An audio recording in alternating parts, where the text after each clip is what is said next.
Good evening and welcome to the final Cabinet meeting of 2024, the 17th of December.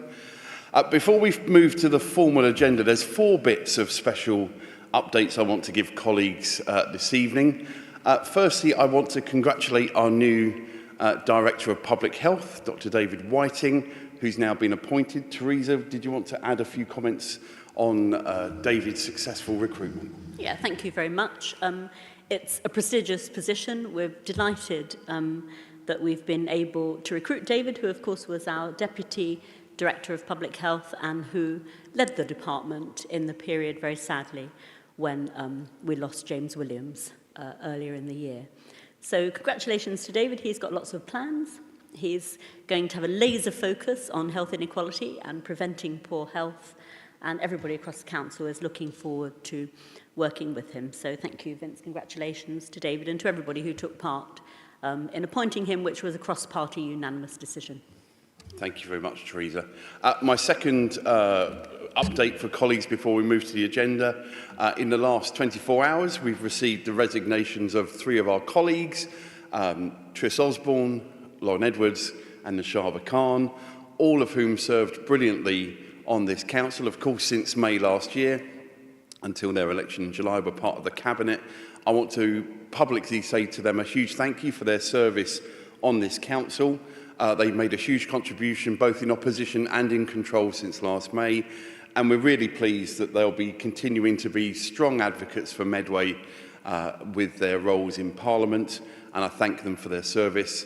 The by-election will be happening in February, and of course we will have 3 outstanding candidates who we look forward to working with during that election. We hope the people of Rochester East and Warren Wood and Gillingham South will support them as they've supported Labour candidates since the creation of Medway Council, certainly in recent times in both areas. My third update is to give a huge thank you to the community across Medway, but particularly, of course, in the town centre of Rochester. Storm Dara meant we had to take some difficult decisions as a council, but I'm really pleased that we came together in that genuine one Medway approach. Traders, high street operators, our public transport providers, and importantly, our hard-working council staff working together.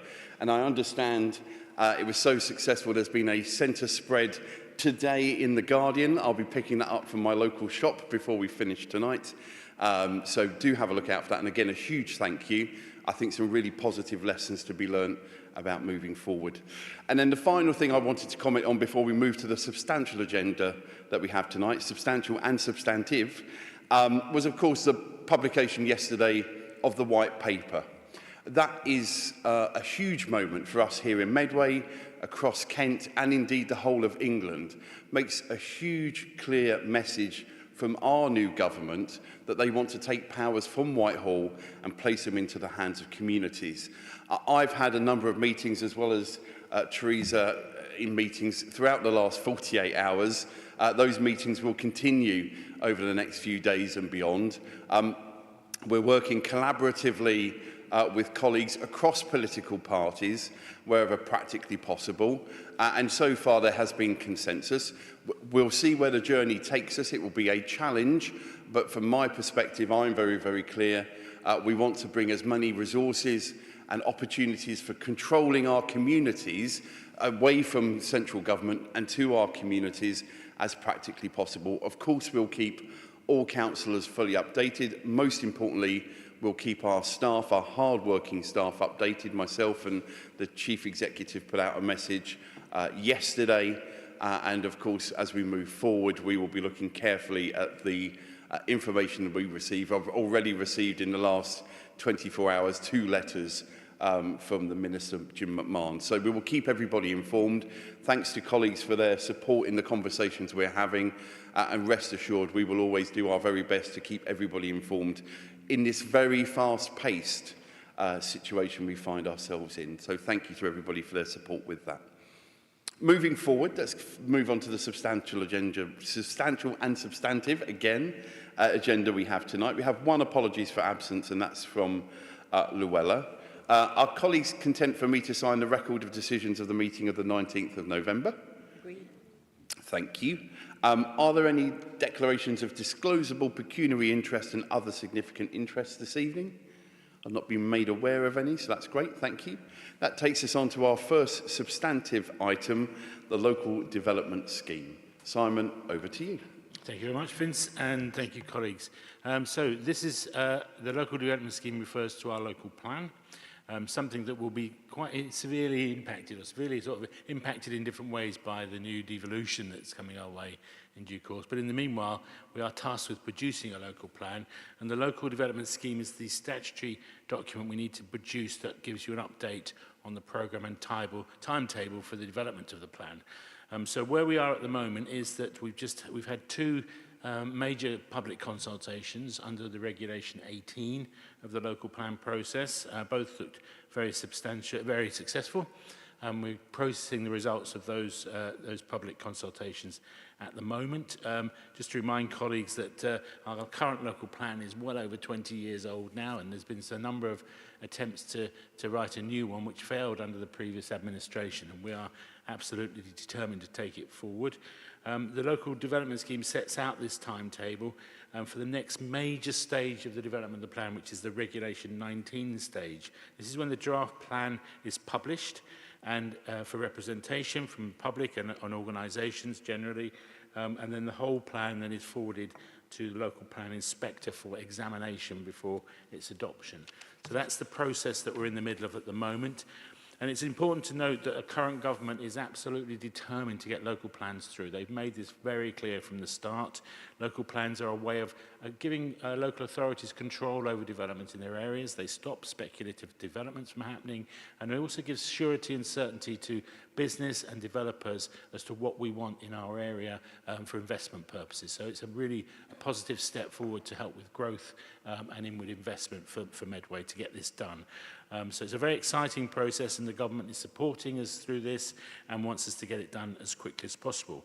The programme will take us up to June 2025, when the draft plan will be published, and then it will go off to public examination later in the year, with adoption probably by the end of 2026. That's the programme at the moment. And as I say, this is a statutory process on this development scheme. There'll probably be another one coming out towards the end of next year once we send it off for the examination process, so we know where we are on things. The risk management involved here is important to note. Just sort of point out that if we don't have a local plan, if we don't get it through, then we open ourselves up to the speculative developments that we've seen around Cliff and in the Capstan Valley, which are really not acceptable. We want to be able to control development in Medway, and this is our best way of doing it. So I'm looking for colleagues' support on this recommendation that we take this forward. Thank you very much indeed, Simon. Any colleague? Teresa, please. Yes, Simon, I think it's important to thank you particularly and the local plan development committee, which has involved other cabinet members and our planning team as well, and particularly to thank our officers. We know that when they started this process, they were working under capacity in a challenged environment, and I think the support and encouragement that you've given them and your determination to make sure that the resources are there to deliver the plan have really made a difference. And, you know, I can't emphasise enough how important this is. This is the future of Medway in our hands. It's about infrastructure, it's about all of the services, it's about green spaces, it's about health, it's about the well-being of our population, and of course it's about housing, which we badly need for many, many people. So I hope that people will find that they can continue, as they have done, to take part in the consultation. I think we've done a really good job, led by you, of hearing what people had to say, and with our officers going out into the public.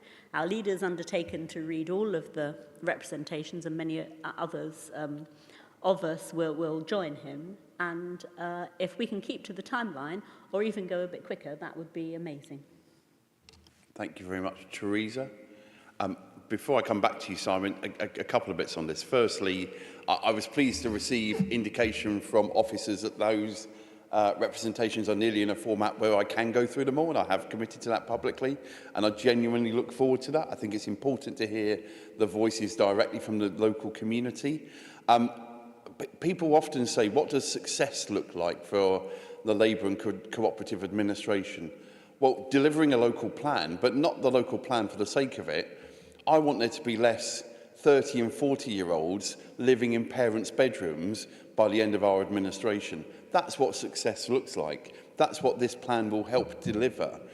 So look, we need to have this plan in place. And you can see the differential between this time last year and today. So already we're having numbers of conversations with ministers on all variety of matters, rightfully so. That collective, collaborative engagement, co-producing stuff as we move forward. Compare that to this time last year, where Michael Gove had the audacity to tweet and speak about us at a press conference without even formally writing to me or the chief executive. That's the differential. 12 months is a long time in politics, but my goodness, thank goodness we've gone through these last 12 months, because it puts us in a position where we've got a government who wants to support us in making sure we've got this local plan in place for our community. And as Teresa has rightfully said, I pay absolute tribute to those individuals and community groups who have taken time out to participate in the consultation, those community groups like Archie's Local in your ward, who have gone above and beyond to make sure their voice is heard right at the heart of this, to our planning officers and the teams around the council supporting them, looking at the various aspects of this, and Simon, for your personal leadership, working alongside Chrissy Stamp as Chair of Planning as well. I think it's important to recognise her role in this, and wherever appropriate and possible, working cross-party, because ultimately all 59 of us want to see a local plan in place. So if there's any politician that doesn't want a local plan in place, frankly, the exit is over there. So we want people in this room, in those meetings, in this establishment, who want us to deliver a local plan. More than 2 decades without it was letting the people of Medway down. This administration is getting on with it. Simon, back to you. Yeah, thank you very much. Thank you both for your kind words. Really appreciated. And I would sort of reiterate your comments about the work that's been put in by the officers. It's been huge. This is a very tight timetable. It's a very demanding timetable, and they've stuck to it like glue, and it's been brilliant what they've done. So I really am proud of the work they've done, and they should be too. And thank you to my colleagues, some around the table today, and to Chrissy and Mark from the planning committee, who've helped a lot in getting us to this point. Just to show the engagement that we've had, it's been really encouraging to see the result of the Who and Chatham neighbourhood plan referendum, which is part of the planning process. They voted for it in November, and they voted it through. So they now have their own neighbourhood plan, and that is one of the documents that serves to support our local plan for the whole of Medway and gives the people of Who representation in the process as well. And that's happening more and more across the whole of Medway. So thank you, colleagues, and I look forward to your support for this. Thank you. Thank you very much. Other recommendations agreed? Agreed. Thank you. Let's move on to item number 5, school admissions arrangements 25-26. Tracy, over to you.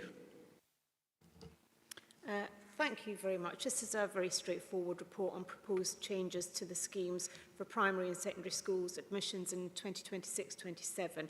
So each year we're required to publish an admission scheme and arrangements for primary and secondary schools. And if any changes are made from the previous year, then there needs to be a consultation. So we carried out a consultation between the 1st of October and 12th of November 2024. Details of that can be found in section 8 of the report. There were 15 responses, 14 in favour. The one not in favour gave no reasons why.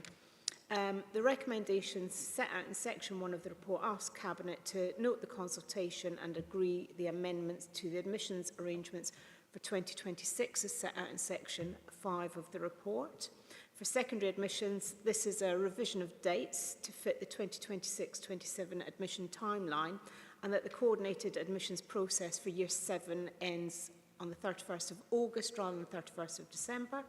For primary admissions, the proposed changes are again a revision of dates to fit the 2026-27 admission timeline, so that the coordinated admissions process for year R and for year 3 in junior schools ends on the 31st of August rather than the 31st of December. It also asks Cabinet to agree to delegate authority to the Director of People and Deputy Chief Executive in consultation with myself to make any necessary in-year changes to the scheme as required. So I would ask you to agree the proposal set out here. Thank you very much indeed, Tracy. As you say, an annual report we take and bring through the Cabinet. Any colleagues, any questions? If not, are the recommendations agreed? Thank you. That moves us on to the next agenda item, which falls to myself, which is on the issue of Treasury Management mid-year review. Happy to move the recommendations as laid out in the agenda on page 89. So from that perspective, a really important piece of work. And again, as always, I'll pay absolute tribute to colleagues on the Audit Committee who go through this in a granular level of detail, which is right and appropriate for them to do so. I know, speaking to the chair of the Audit Committee, will be receiving their overview of the year coming soon as well, which I think we'll certainly welcome, and that will highlight the important work done here. Just a couple of further things I would raise. Obviously, we've talked on this committee as a cabinet before around the issue of LOBOs. Again, that's highlighted in paragraph 6.8. This is always a watching brief. We have had one particular organisation calling for the rates to be changed and repay date. That's laid out there. And again, certainly something we keep a close eye on. And colleagues will also be aware of the, as laid out in paragraph 7.4, the Lothbury Fund.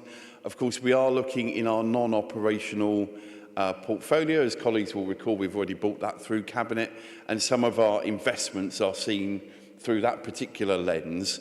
Of course, worth saying now that the rules around this have changed. So actually, if we couldn't bring forward the equivalent of some of the portfolios that we currently have. And again, we're looking carefully at those, whether the yields are beneficial to the taxpayers of Medway. Ultimately, that's what those things are there for. We don't, and have never, even before our time, invested in stuff for the sake of it. It's about, in those cases, the yields coming back to make sure taxpayers are getting good value for money and a good return on the investment. So happy to move the recommendations as laid out. Of course, this will also go to January's full council. Any questions or comments from colleagues? No, thank you. Are the recommendations agreed? Thank you. That then moves us on to the next item, which in Llewellyn's absence, I will move. It's worth stating at the start, obviously, to move the recommendations on this, but in recognising the work that's been done here, particularly both by the previous portfolio holder, as I made mention earlier on, in Nashaba Khan, and of course on the new portfolio holder, Llewellyn Prenter, who sadly can't be with us this evening. This is building on the strategy that was already there, so increasing the success of the previous strategy. We've made some positive interventions. As you know, we've agreed as a cabinet around the purchase to shake up and disrupt the temporary accommodation market. It's certainly something which I think was absolutely the right thing to do, and we can see some of that already starting to work its way through. Of course, this strategy comes at a time when across local government, and of course there's been a lot of focus on local government more than normal over the last couple of days. For districts, boroughs and unitaries, one of the four big challenges at the moment is around temporary accommodation as well. So this is about saying, actually, how do we make sure we're getting best value for money? Working a partnership approach, recognising that we will always need to work with those voluntary sector organisations, social care, NHS, all agencies that can play a part in doing this, and trying to stop people falling into the cycle, and recognising that that takes everybody to do that work collaboratively.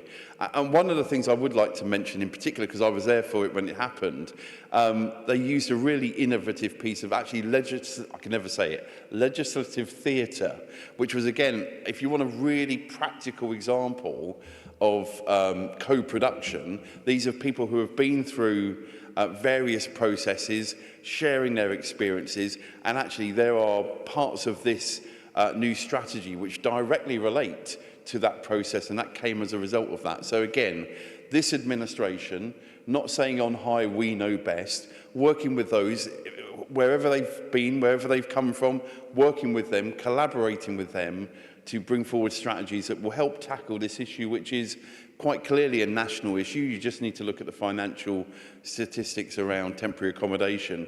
But we are coming up with, I think, some innovative and new processes, sometimes really simple, straightforward stuff, but stuff that can make a difference. So I'm happy to move the strategy on behalf of Llewellyn.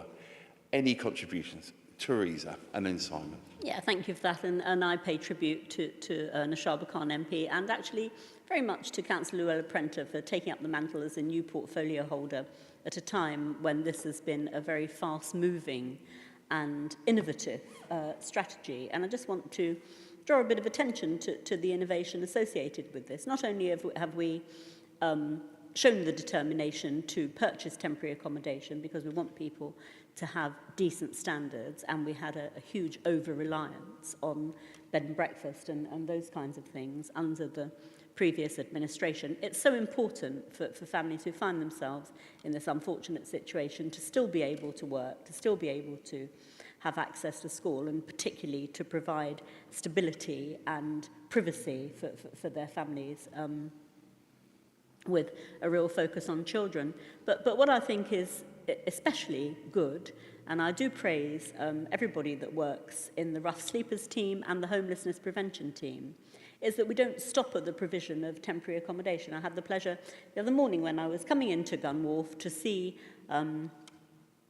two of the members of the homelessness prevention team, and they were going out doing visits to people in temporary accommodation to see how they were getting on, to make sure that they were keeping their obligations as new tenants, but mainly to make sure that they were feeling okay in the temporary accommodation, that the trauma of having to go there at all was being supported and worked through with a friendly face. And in fact, one of the members of staff used to be a PCSO in my ward, and I was really pleased to see somebody who's got over many years in-depth knowledge of the way that our community works, actually in a new role, and offering his expertise and ideas and good sense to those people. I also want to mention our letting agency, because that's a really important piece of innovation, providing there in paragraph 9 things that are not on the high street. I don't mean not on the high street, the online provider, but this is not on our high street, but available from Medway Council, giving guaranteed rent, assisting with relationships with landlords and households, helping people to be good tenants, and managing the process. So again, a friendly face of help and support for people in Medway, using the considerable expertise that we've got in new and different ways. So I really think this is a great strategy. I look forward to more provisions coming forward, because I know it's a focus for the Labour government, and I think thus far, with a huge amount of challenge, we're doing as well as we can, and I appreciate the enthusiasm and commitment of staff in helping us to move this forward. Thank you very much. Teresa, Simon, please. Yeah, thanks so much, Vincent. Thanks to Luella and the whole team who produced this. This is a really complicated piece of work, and it's a hugely important piece of work, and it covers a whole range of issues, everything from sort of preventing the out-of-area placements that we've been having in our area, because we have cheaper accommodation here, and I know that Nashaba Khan is lobbying to stop that from happening in Parliament, so to change the rules on how that works, right down through to helping people like armed service forces veterans, people with victims of domestic abuse, and all that kind of issues come into play here within the strategy, as well as looked after children. It covers everything, and it really has to, because it's such an important issue. So I really praise the work that's been done to put this together, keep it going, building on the success already that they've had, and this is a really strong strategy for the next 5 years. Thank you very much. Thank you very much. Alex, please.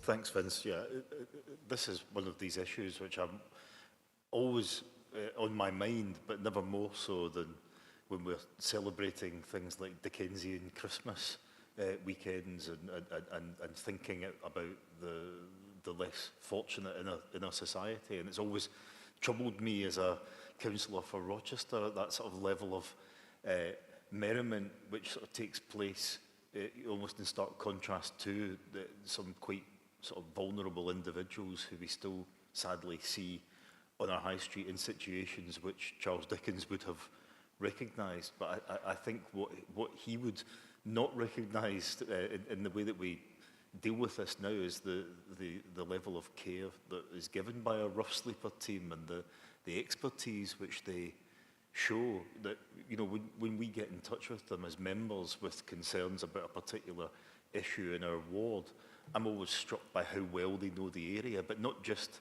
the geography. They know the people.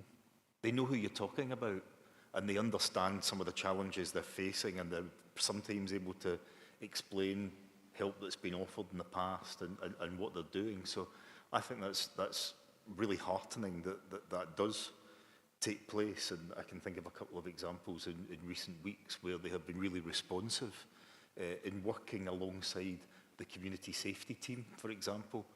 And so that speaks to some of that partnership working, which is part of this strategy, and I think is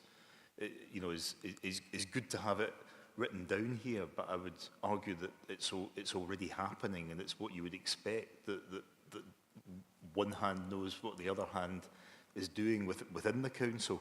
But also just some of the stuff which speaks to other aspects of my portfolio around Medway 2.0 and the way that we share information and the way that we expect people to interact with the council, and just understanding that people in some of these difficult circumstances shouldn't have to tell their story 3 or 4 times to different individuals and different agencies. And so I think that approach to work towards a tell us once approach is, you know, not only much more efficient in terms of the delivery of solutions and delivery of services, but it's also a much more compassionate way to deal with individuals who shouldn't be having to jump through hoops to get the help which, you know, I'm really pleased is out there. Thank you very much. Before we move to the vote, absolutely right. And often when we're talking about this sort of issue, I think back to health colleagues who will say, if you think about someone's health and well-being, actually only 20% of that is around the health care they're provided. It's the 80% which are the wider determinants of health. And if you look around this cabinet tonight, you know, if you think about every aspect of each one of our portfolios, you know, someone is not going to succeed in education if they've got poor housing. Someone is not going to succeed in moving a business forward and staying in employment if they are moving out of accommodation. So from that perspective, this really does impact on every aspect of the council. So again, huge thank you to the team who have pulled this forward. Huge thank you to those who participated, particularly in the legislative theatre, because again, that has had a direct impact onto that. And I know they were nominated actually for the Make a Difference Award. So really pleased to see them participating as one of our valued partners. So on that basis, I'm happy to remove the recommendations. Are those recommendations agreed? Thank you very much. Let's then move to item number 8, the Young Mayor Initiative. Adam, over to you. Thank you, Vince. So this item is really to celebrate the good news that the Young Medway Initiative will bring to Medway. So I'm really pleased about that. Having been a former deputy adult mayor myself, I'm looking forward to seeing a young mayor coming through. So Cabinet approval of this initiative is being requested this evening. We do have an existing gap of youth democratic opportunities for children and young people in junior schools. So I'm requesting the Cabinet to support the following elements of the Young Mayor Initiative. Basically, to introduce a young mayor to Medway, supported by 7 deputy mayors in Medway, and you can already see that that will enable that young mayor to be supported by deputies from all parts of the borough, hopefully, and from all ethnic backgrounds, and certainly from special needs as well, not forgetting home-educated children as well. We've had for over 3 years now the excellent child-friendly Medway initiative. Very soon after the election of this particular council, I know that the leader, Vince, was subjected to questions because we have a number of City Hall meetings held every year, which the children and young people come along and they ask very searching questions. And within days of the Labour and Cooperative Administration having been elected, I know that our leader, Vince Maple, was asked a very searching question: what's it feel like to be the Prime Minister of Medway? So how he managed to think on his feet and give an answer to that, well, I think he's had some searching questions since, but that one was actually setting him up early on in this administration. We've seen them implement book nooks across the borough, not just in libraries, but hidden in various parks and various things like that. We've seen them play a leading role in establishing and building on the carnivals that we have within Medway. So that does involve the mascot that was designed by children and young people. I can see that Nina's nodding there because that mascot came in during her mayoral administration. Those have been followed by other critters. So the creativity of the people within the child-friendly Medway team has really come to the fore. That's what's been bringing children and families in droves, particularly to the centre of Chatham, when they hold their big events there. And it's really altering the whole feel of the borough, and certainly Chatham looks and feels very different on those days when they have one of their open days then.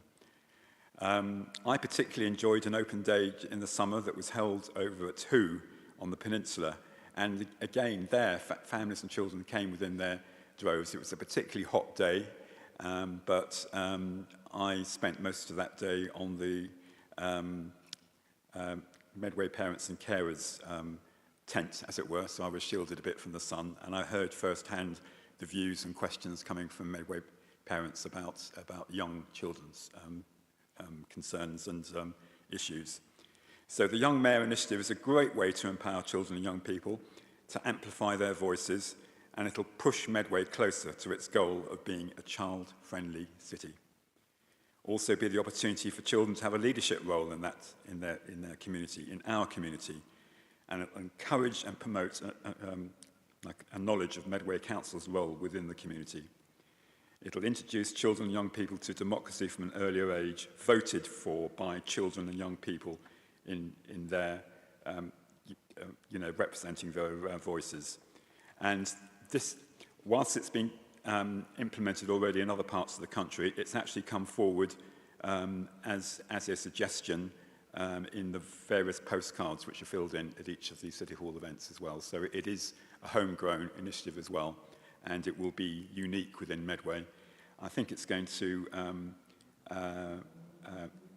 be an exciting initiative. I think Medway's name will be heard on the national, if not international stage, and it fits in very well with our ambition to move from having got good for our Medway children's social care services in 2023 towards moving towards outstanding as well, because I think the two will go hand in hand together.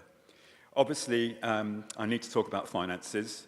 There is no budget, unfortunately, for this, so we're going to go for the option whereby we're going to press ahead with this initiative, but we're going to seek alternative funding for this. It will be taking forward the Council's overarching values and beliefs, and they're listed within the report. It'll also contribute to Child-Friendly Medway's core themes based on feedback from children and young people. So those themes are cleaner and greener. These have all come from our own young people. Creativity and culture, health and well-being, safety, aspirational, engaging. I know they're going to be very engaging. And inclusive and community-focused. In the report, there's the background there that we're not the first of the local authorities, but we're really keen to implement this. And as I say, Leeds and other areas have already put this forward. So it's my pleasure to recommend that we proceed with the Young Mayor Initiative in Medway. But happy to answer any questions, of course. Thank you very much, Adam. I've got Simon, Tracy, Teresa, Nina, Alex. Simon. Yeah, thanks very much, Vince. Thank you very much, Adam, for that. This is really exciting, and to the team who put this together as well. I just wanted to sort of reflect on I love the idea of having the 7 deputies. I think that's a really helpful thing because it really does spread the word even wider and covers the issues. I was at a school a couple of weeks ago talking to year 7 and 8s about the environment, and they had a lot of concerns, genuinely worried, But equally, they had loads of solutions to how we could save the planet and what we should do locally and all that kind of stuff. And all of them were valid about travelling less with cars and all that kind of stuff. So there is a huge amount of excitement and enthusiasm amongst our young people, and this really will help to bring it out. So very supportive of this. It's about time we heard their voices. Thank you. Thank you very much, Simon. Tracy? Thank you. I'm really pleased to see this coming forward. I'd like to thank Adam and all the officers who've worked incredibly hard to bring this to Cabinet. Young people are often underestimated, but if my previous career in education and my current involvement going around schools has taught me anything at all, it's how mature, thoughtful, interested and able they are. And that's why it's so important for us to get them involved at an early age and to give them opportunities. Members of our Medway Youth Council do a fantastic job and they're great role models. But the Young Mayor Initiative would introduce children to democracy at an earlier age and also to provide an opportunity for them to take leadership roles at a younger age. I'm really proud of the progress that we've made towards developing a child-friendly Medway, and this initiative strengthens our child-friendly credentials with a young mayor who play a key role at local events and be a role model to other children. It's a really positive step for Medway, but it is right that in the current financial climate that this will be funded externally without putting additional pressure on our revenue budget. We do need to fully appreciate, though, the extra work that this will put on officers in terms of applying for grants and seeking sponsorship, but I'm quite sure that if all directorates which will benefit from the role of the young mayor pull together to source funding, that we can achieve this and we will make a great success. So thank you, Adam. Thank you very much. Tracy. Teresa? Yeah, thank you. And thank you, Adam, for bringing this forward. I'm particularly interested in the risk section of the report, and I'm pleased to see the emphasis on making sure that young people with special educational needs and disabilities are able to be included, and that those from ethnic minorities are able to be included as well, of course, as our looked after children. And I think that's absolutely critical to making this a credible attempt to hear the voices of children and young people across Medway. One of the most important things that children will often say, and this is particularly true when you work with anyone who's care experienced, and indeed I found this in the last part of my career in education when I worked in the justice sector. One of the things that because sadly care experienced people and people from ethnic minorities are overrepresented in the prison system. And one of the things that was often said to me was, nobody listened to me. People made an assumption about where I came from and what I'd done and thought they knew me. And I think this is a way to make sure that the voices of children get heard. And like you, Tracy, when I go into school, including this morning, when I was at Nativity at St. Peter's School, I'm always enthused and warmed to tears sometimes, actually, by the way that children actually know what's going on and are prepared to say things and ask for things. And when I went to speak to the children after the Nativity, one of the things that was said to me was, we need to get more musical instruments in this school, because when we were rehearsing, we didn't have enough. And that was said to me by a little boy who was about 6 and had played an angel in the Nativity this morning. And Nativity over the years has evolved from when my children were in it, in the sense that whenever I go along to a Nativity, everyone in the school, everyone in the year has got a part. So there's a host of angels, a flock of sheep, a sort of union of shepherds. But for me, that's great. You know, it's really good to see that. And equally, when I go into schools, as other people have said, I'm always impressed by how generous children are about what ought to be going on. You know, told what the council does, they will often, you know, take a view that everybody should get something. And if we can capitalise on that. On the funding, I'm afraid, absolutely, I support the external funding. And I do wonder if we could have a bit of flexibility on the robes. You know, it might be possible to have a badge or provide, you know, maybe a blazer or something for the mayor and deputies, rather than necessarily go for the robes. I'm not sure how I feel about that whole kind of mini-mayor outfit. And I wonder if for some children that might in itself be a bit inhibiting. So I would like the team to sort of rethink that element of it. And absolutely to our former mayor here on the cabinet, to Marion Nesterov, our mayor, and mayors of the future, I hope that they will do their very best to work with the young mayor and make them feel included and be good role models for this. So look forward to seeing how it's developed. Wish everybody luck with funding. Keep my eyes up and out for what's available, and you know, be very proud of our children and young people coming forward to take part in this.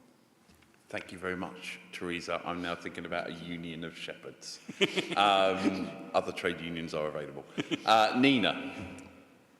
Thank you. Thank you for this report and the case being presented before us, Adam. I'm actually very delighted to support this. In my last role as the mayor of Medway and as an ongoing safeguarding lead that works with children and families, I take great pleasure in, you know, making sure that voices of the child is heard throughout the decision-making processes. It is actually quite thought-provoking when children do share their lived experiences, and the way they perceive the world can sometimes differ to how we think they perceive the world. So it is very important that their voices are embedded in each part of the decision-making process. Having said that, the young mayor concept has been tried and tested in other areas and has been very successful. It is actually embedded as part of the local democratic framework in many other local authorities, including our neighbouring local authorities around London area. So listening to and capturing the voice and wishes and feelings of our children is central to understanding their lived experiences and circumstances, and it is our duty to take effective action to support them in terms of breaking down barriers to their participation in the democratic process, because it gives them a sense of belonging as fellow residents here in Medway, where adults are prepared to listen to them. And if we are talking about being inclusive, we need to include the voice of the child. So for me, it is a priority, and I'm glad that for this cabinet as well, it is a priority.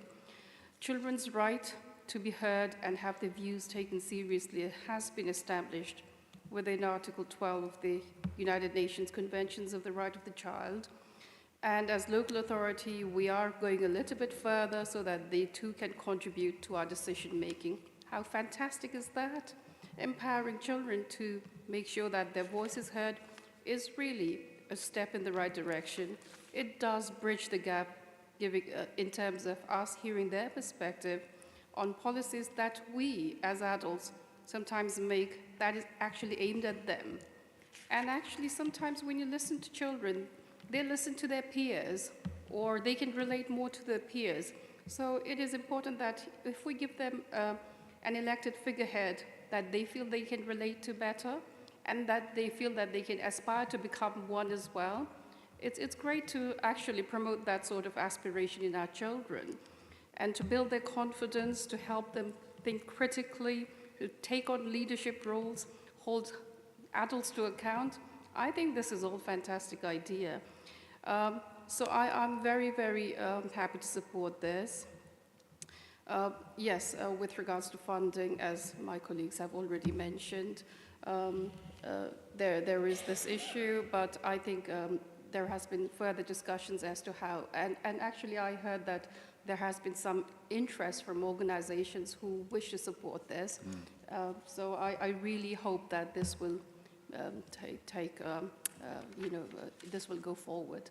Thank you. Thank you very much. Thank you very much indeed, Nina. Alex.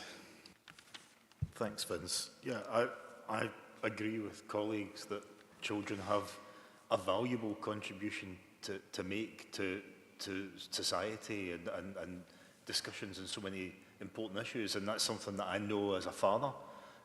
I know how much I've learned from my children over the years, and I know that as they return home as adults for the Christmas holidays, I'll probably learn a few more things from them as well, and if they'll certainly put me straight if I'm not listening. But I think that's really important that we do keep listening to young people, because so much of what we do here impacts them directly now, but will also have that impact in the future, whether it's what Vince is saying about the issues around housing and whether they're to have a hope of ever moving out of the family home, or whether it's the local plan and what green space is available in Medway for them, or whether it's something like school streets, which impacts their safety. And I would like to think that I have allowed children's thinking to come into my decision making on that issue, because Child Friendly Medway conducted a survey of 3,000 residents, 3,000 young people, I think it was, who came up with their priorities and talked about how important the sense of place and community and a safe public spaces were to them. So I'm clear that I am, well, not operating on a direct electoral mandate from under 18s, that their priorities are certainly part of my thinking going forward.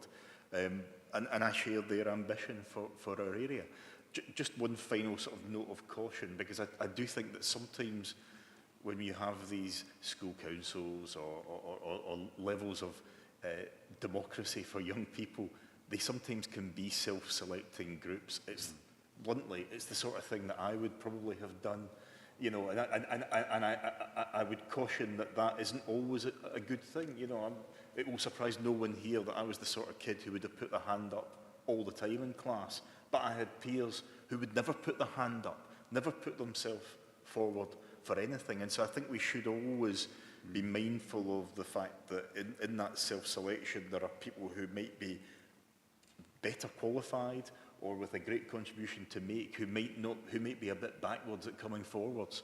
And so we need to caution against only allowing those who always put their hand up to be among the number who put themselves forward for election. So that's questions perhaps for school leaders to think about when this policy sort of filters down to their level, about how they encourage those parts of the school community to contribute. Because I think that, without naming any names, we can all think about the sort of young sort of mini MPs that sort of have ambitions for public office from an early age. You can just see them with their blazers and their briefcases, and while they certainly should be listened to as much as any child, it's exactly that their contribution is no more valuable than that of the child who doesn't think that it's something for them. So I do think that in as much as we can encourage that at this level, but also what teachers can do to perhaps encourage those children to play a role in this. Thank you very much. Before I go back to Adam to finish the debate, I think actually, as Teresa has said, the risk management agenda item 7, paragraph 7, is really important, and actually it picks up on some of those concerns. I have spoken to a couple of other, as Nina said, there are many other councils who have got this out there, and I've spoken to them particularly around the kind of initial setup of this. And interestingly, one of them said that the big mistake that they made was actually not recognising homeschooled kids, and the fact that we've got that directly in here is really powerful. So again, learning from those who have gone before us and making sure this system will be as good as it can be.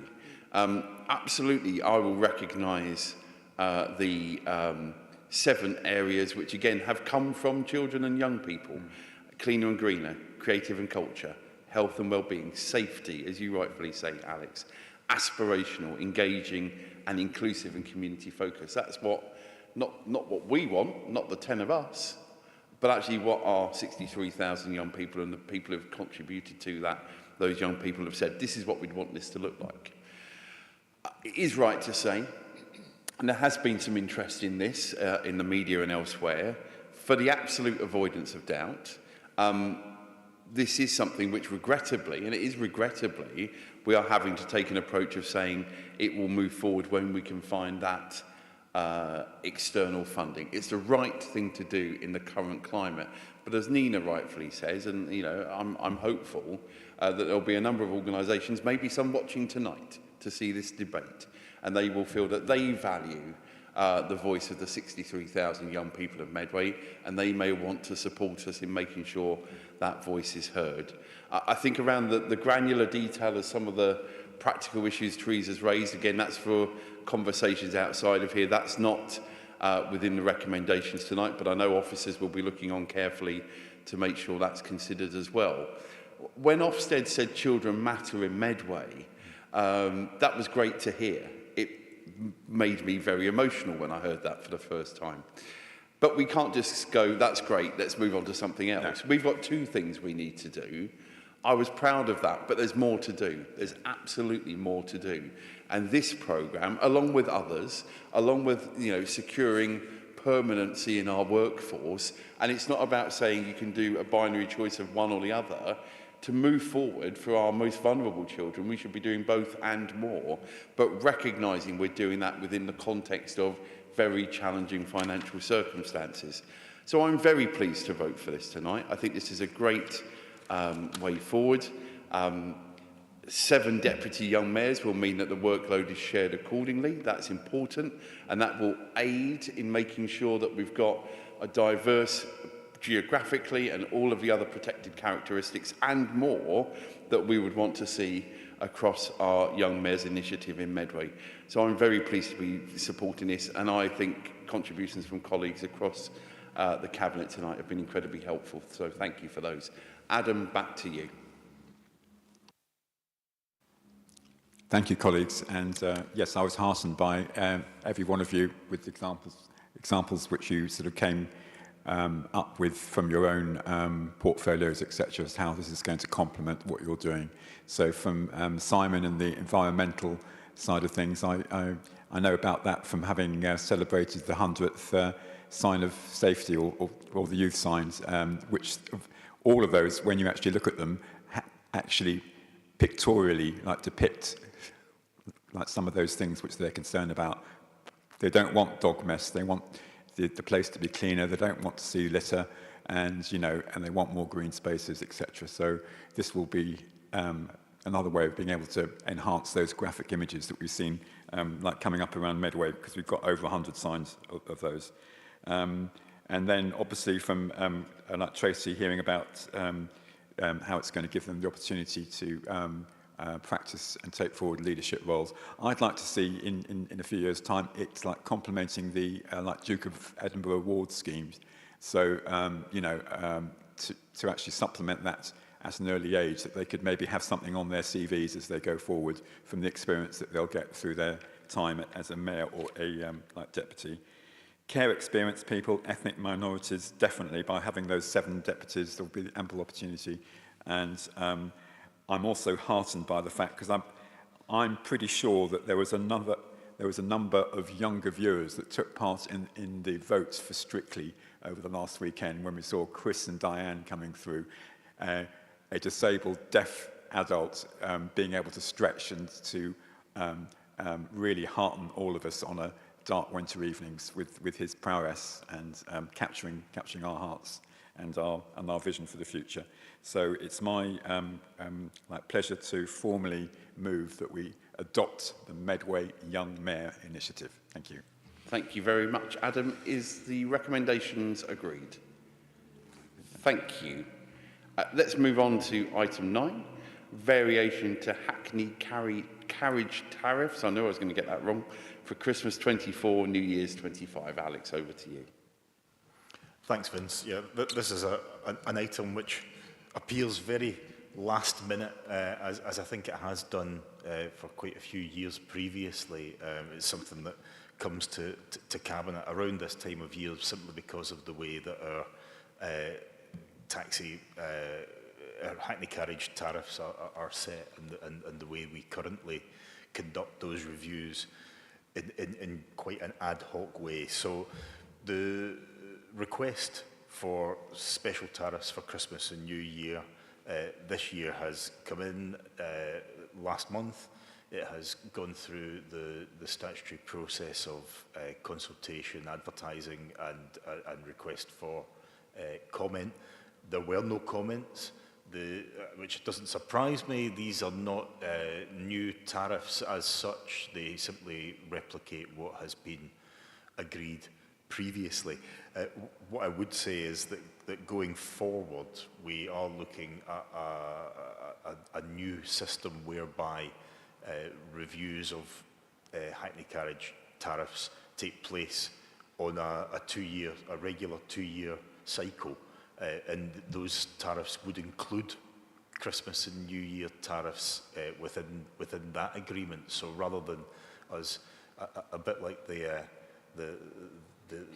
person seeking a last-minute Christmas gift at the petrol station every year, that this time next year, I hope we won't be in this position of doing this at such a late hour, but certainly it's in time for a season where, you know, I would take this opportunity to thank our Hackney Carriage drivers for the work that they do in keeping our community safe at this time of year. It's of vital importance at a time when people are perhaps enjoying themselves at licensed premises, that they do leave their car behind, that they avail themselves of a taxi, and absolutely, you know, we make drinking and driving a thing of the past, and we're able to do that in part because we have a dedicated band of Medway licensed taxis who are able to convey us safely home from our festivities. So I'd like to thank them for the work that they do year round, but also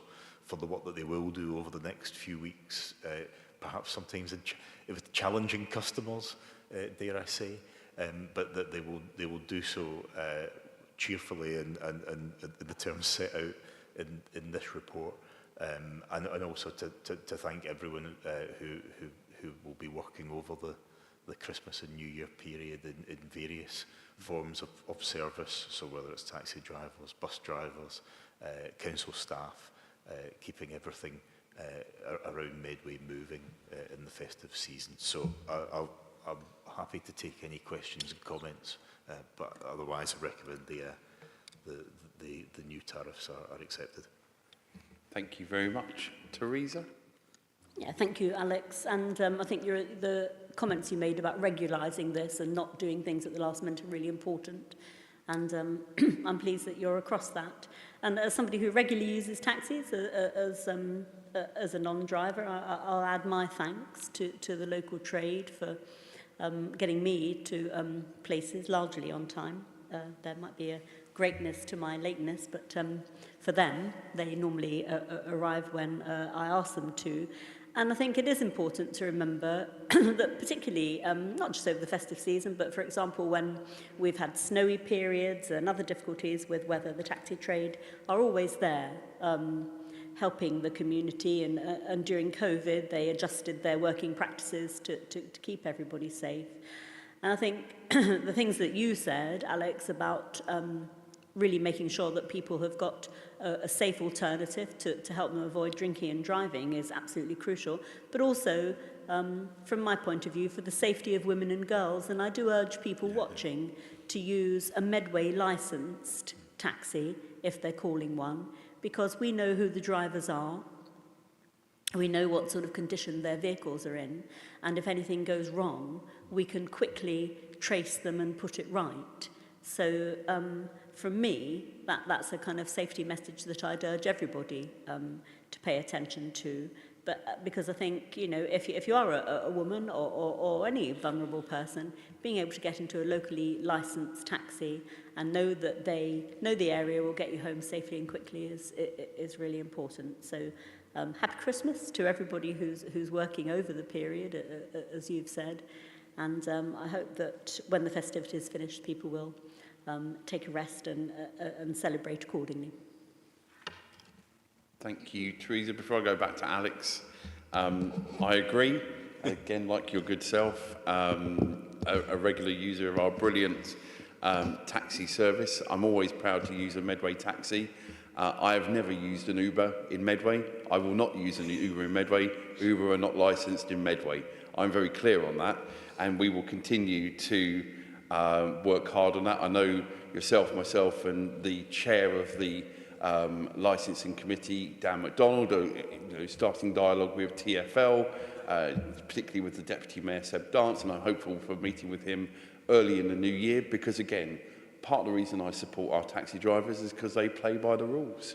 And I've said at this seat time and time again, if you're in Medway and you're playing by the rules, we're on your side. We want to support you. And I pay particular tribute to Nigel Jackson and the team at MLTDA. Having a conversation with many hundred taxi drivers is a challenge, so having a great representative body will ensure that conversations like the one that we'll have on a every other year basis to move this forward in a more streamlined approach will be eminently sensible. So from that perspective, very, very happy to support this and say a huge thank you to our taxi drivers who are licensed by the team here in Medway. Alex, back to you. Thanks to colleagues, and particularly to Teresa for highlighting that point about the importance of proper Medway licensed taxis to ensuring the safety of women and girls in the area. And in the last item, I was talking about what we can learn from young people, but I'm afraid this is something that I will be laying down the law and to my young people and making it clear that all the reasons why they shouldn't be using Uber or any other app which looks convenient, but the price that might be paid is not worth considering in not using a Medway licensed taxi. That's who we are accountable for here, and that's absolutely what I would encourage everyone in Medway to do. And these additional tariffs are a recognition of the fact that they are doing that important job at a time of year when the rest of us expect to be off and enjoying ourselves. So I think it's perfectly reasonable that those people who are not able to spend that particular time with their families are recompensed appropriately. So with that, I would ask Cabinet to note the comments of the Licensing Subcommittee, Section 6, and to agree the tariffs for Christmas and New Year as set out in Appendix A, and also to agree that as this is a matter of urgency, that it should not be subject to call-in, which has been agreed by the chair of the committee. So that's my recommendation. Thank you very much. Alex, are those recommendations agreed? Agreed. Thank you. That moves us to the final Cabinet agenda item of 2024, Authority Monitoring Report and Infrastructure Funding Statement. Simon, over to you. Yeah, thank you very much, Vince, and thank you particular thanks to the planning team and to all the contributors to this wonderful report that they've produced for us. This is one of my favourite reports of the year, actually. Sadly, I'm one of those people who loves detail, and this has detail in it. So basically, it's a State of Medway report. It contains a huge amount of information and stats from across the whole community, and really incredibly valuable information on what we're doing. It's in two parts. The authority monitoring report is the detail.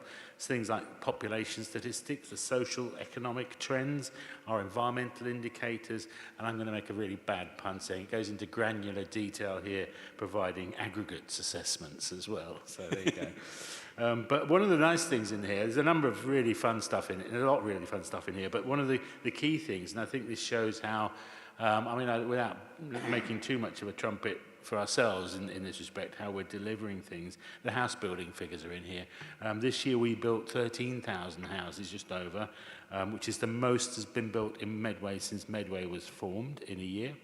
69% of those are on brownfield sites, so anyone who says you can't deliver housing on brownfield sites, come and visit Medway. Yeah. And 29% of those are affordable. So this is about us delivering what we promised to deliver right from the start. So it's really exciting to have that kind of information in here. And it's also, we know that the house prices are falling by about 6% in Medway, and our population is slowly starting to grow, 1.5% this year. So just hugely valuable information for anyone thinking of moving to Medway or investing in Medway or getting their business here in Medway. We're the place to come. That's what this report is really telling us a lot of stuff about what an exciting place we are in a lot of detail, which is fun. The other part of the report is the infrastructure funding statement, and this is about what people often refer to as Section 106 funding. This is agreements made with developers about money that they can pay towards the infrastructure within the communities where they're carrying out their developments, primarily housing. And this year we've brought in £3.5 million have been received, distributing about £8 million altogether into green spaces, schools, health areas, all sorts of different areas where the funding goes. And again, with the granular detail, this report has the detail of all that spending to the penny. So if anybody's interested, this is the place to come and get that kind of data. So that's what this report's all about. Looking for colleagues' support, any questions or anything they want to know. Thank you very much indeed, Simon. Any questions? Teresa? To everybody involved in putting it together. It really is an interesting read, and when I'm not watching Gavin and Stacey, I'll have a look in a bit more detail over the Christmas break. And I think it is a ready reckoner and an easy read for anybody, as you say, who's interested in Medway, particularly investors, particularly people who might be thinking about moving here, and indeed those who've recently done so. And one of the reasons they can do that is because we've had the highest number of housing completions since the authorities' start in 1998 this year. 1,300 homes completed, and if we can keep up that pace, 29% of those have been affordable, then we would be well on the way to solving the housing crisis locally. So I think it really gives motivation and impetus and shows what we can do in all areas across Medway, but particularly there in housing delivery, because for us as a Labour administration, the delivery of affordable homes so that everyone can look forward to having a decent home that's within their means feels in reach when you see a report like this. Thank you very much. Before I go back to Simon, absolutely echo that point. And again, even if residents are tuning in and don't want to read, it's a long report, it's 150 pages. You know, there's a lot of detail in there. But absolutely, the executive summary shows it loud and clear. And again, 1,300 homes completed, the largest single figure for a year since Medway was created. That shouldn't be underestimated. And there's stats in there around brownfield and affordable. One of the other things that's worth saying, if you think of two of the big developments, Garrison Point and the latest phase of Rochester Riverside, in both cases, around 70% of those purchased by people with an ME postcode. So that myth that every house being built is for someone else from somewhere else, that is simply untrue. And I'm really proud. I welcome people, we all do, from Medway, whether they've lived here all their life or just a few minutes, anything else in between. Medway's for everybody. But it's really important to say, actually, these new developments we're buying being bought by people who call the ME postcode area their home already. That's a good thing too. So, as Teresa said, a huge amount of data. I think for those who are looking on at Medway, this combined with a joint strategic needs assessment, those two documents have so much data about the wonderful place we call Medway. And it shows, of course, look, there's lots of things to still make further improvements on. This administration, we're not complacent. There's great stats in here, but there's more to do. And we'll continue to work hard on that, working with partners, both our partners in the voluntary sector, the private sector and the public sector, to try and drive some of this forward even more. And of course, one of the things that will help a lot of the elements of this will be having an up-to-date local plan, which Simon, as we spoke about earlier on, you and the team are driving forward on. So really impressive report, and a really good report to finish this calendar year on. So Simon, I can't see another colleague, so back to you. Thank you very much. Yep, thank you very much, Vince, and thank you, colleagues, for your support for this. So I just put forward the recommendations. The Cabinet is requested to approve the publication of the Authority Monitoring Report 2024 as set out in Appendix 1, and we're also requested to approve the publication of the Infrastructure Funding Statement 2024 as set out in Appendix 2. Thank you very much. Are those recommendations agreed? Agreed. Thank you, everybody. Can I, on behalf of the whole Cabinet, say a big Merry Christmas and Happy New Year to all the hard-working staff at Medway Council, our brilliantly voluntary sector and private and public sector partners, and of course the residents of Medway. We wish you a safe and happy Christmas, and we'll see you back here for the next Cabinet meeting in January. Thank you very much and good night.